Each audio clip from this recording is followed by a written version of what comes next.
Hello students, आज हम extension education and communication paper के अंतर्गत जिस टॉपिक के बारे में चर्चा करेंगे वह है संचार में समस्याएं। संचार एक प्रक्रिया है जिसमें लक्ष्य प्राप्ति के लिए कुछ कार्य क्रमबद्ध श्रृंखला में किए जाते हैं और संचार की प्रत्येक श्रृंखला में 3 अवस्थाएं होती हैं जो कि अभिव्यक्ति यानी कि एक्सप्रेशन, अनुवादन यानी कि इंटरप्रिटेशन और तीसरा प्रतिविचार यानी कि रिस्पॉन्स होता है। यदि अभिव्यक्ति स्पष्ट नहीं हुई है और अनुवाद भी ठीक से नहीं किया गया है तो वांछित रिस्पॉन्स यानी कि प्रतिचार प्राप्त नहीं हो सकता। तो संचार का जो संपूर्ण प्रयास है वो विफल हो जाता है।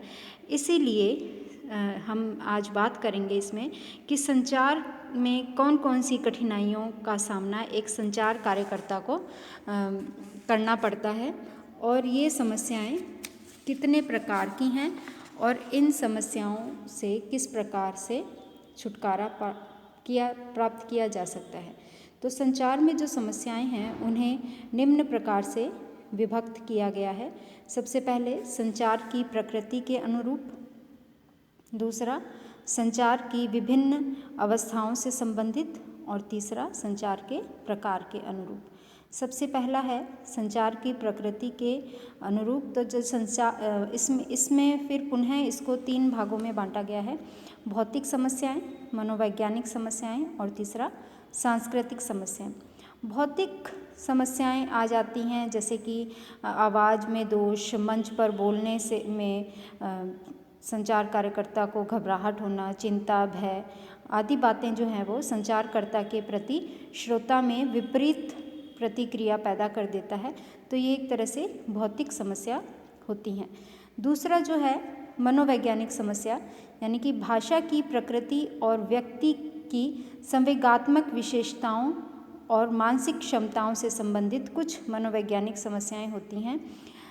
जब भाषा तथ्यों को स्पष्ट करने में अक्षम रहती है तब लोगों के समूह में संचार के समय अभिव्यक्त भावों की अनुकृति में अक्षमता आ जाती है।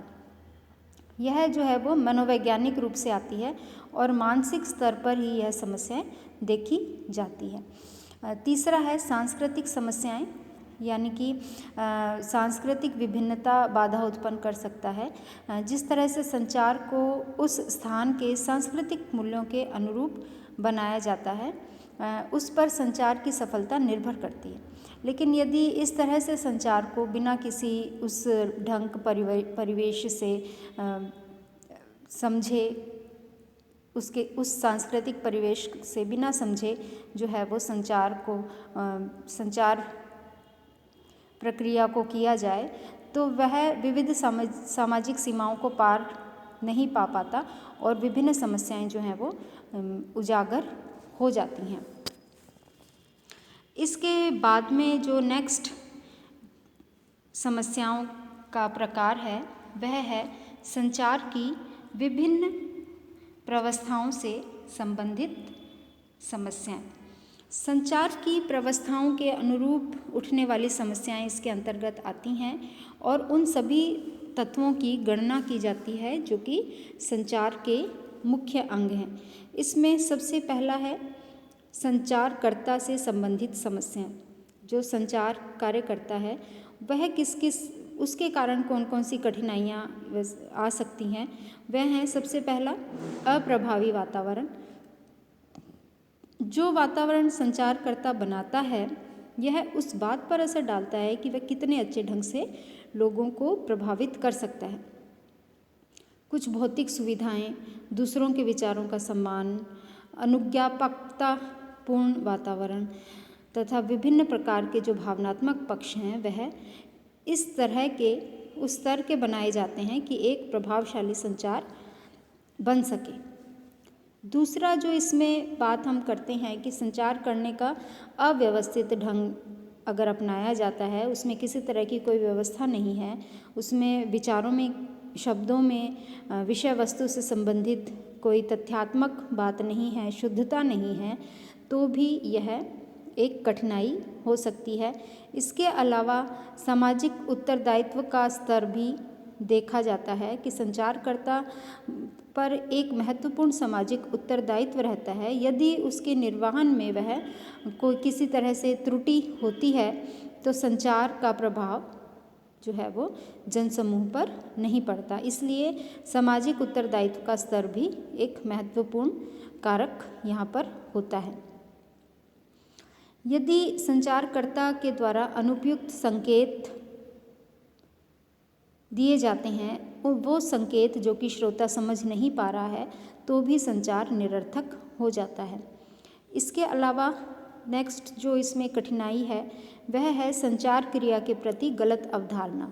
ग्रामीण कार्यक्रमों में सफल संचार कार्य किसी एक इकाई में ही सीमित नहीं रहता, बल्कि यह विभिन्न प्रकार के कार्यों की इकाइयों की श्रृंखला रहती है। इसलिए जब संचारकर्ता संचार प्रक्रिया करता है तो वह किस तरह से सोचता है यह भी उसकी गुणवत्ता पर निर्भर करता है। तो ये थी संचारकर्ता से संबंधित कठिनाई। इसके बाद में जो दूसरा इसका सब पॉइंट है वह है संचार के संवहन से संबंधित समस्याएं।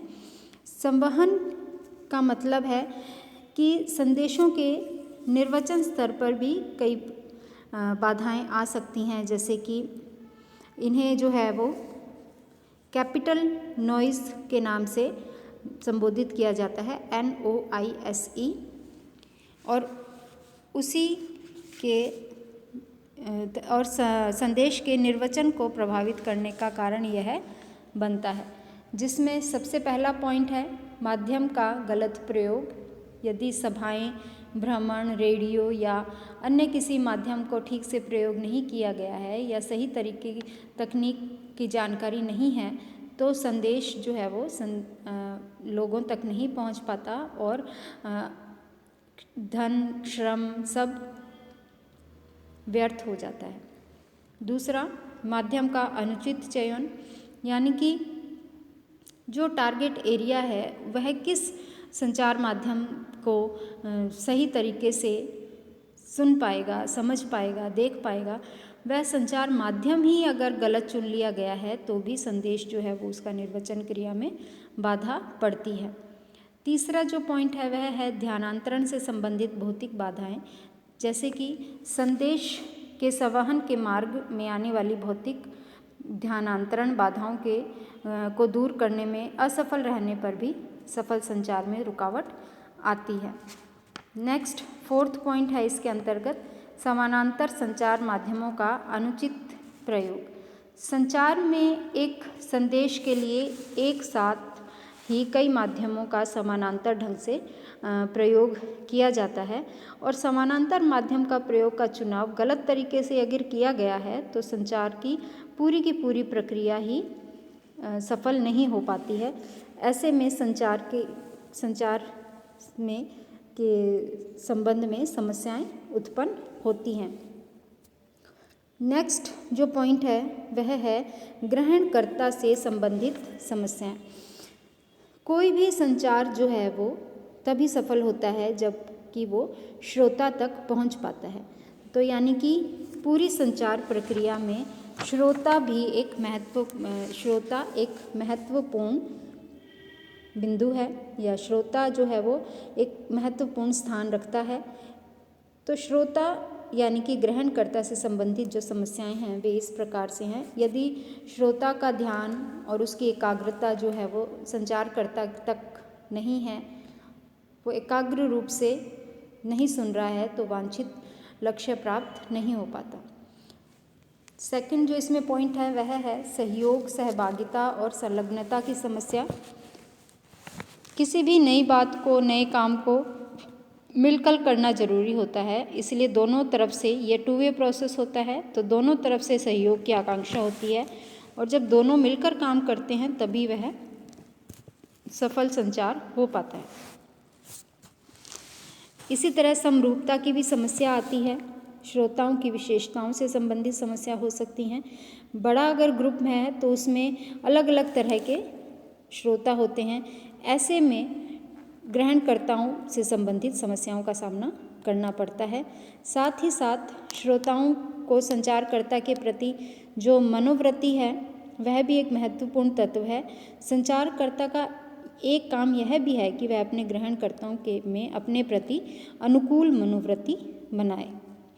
इसके बाद में तीसरा जो मेन संचार की समस्याओं का पॉइंट है वह है प्रकार के अनुरूप समस्या। तो इसमें पहला है तकनीकी समस्या। संचारकर्ता द्वारा श्रोता तक सूचनाओं का स्थानांतरण सही ढंग से हो, इससे संबंधित भी समस्याएं आ जाती हैं। कभी कभी सूचनाओं के संकेत संचारित हो जाते हैं जो नहीं होने चाहिए। ऐसे हो जाने पर सूचना का संपूर्ण रूप ही विकृत हो जाता है। दूसरा इसमें है समष्टिक समस्याएं। तो संचार भेजने वाले ने अपने जिस अर्थ और अभिप्राय से ग्रहणकर्ता द्वारा निकाले जाने के बारे में सोचा था वह वैसा नहीं होकर कुछ और हो जाता है, तो यह समस्या भी कठिन हो जाती है। तीसरा जो इसका पॉइंट है वह है प्रभाव से संबंधित समस्या। तो संचार द्वारा भेजे गए संदेश का ग्रहणकर्ताओं पर क्या प्रभाव पड़ता है और उस प्रभाव से मनवांछित व्यवहार में अंतर कितना आता है, वह भी उसकी समस्या सफलता को प्रभावित करता है और यह भी एक महत्वपूर्ण समस्या हो सकती है। तो यह थी संचार में आने वाली कठिनाइयाँ या समस्याएं।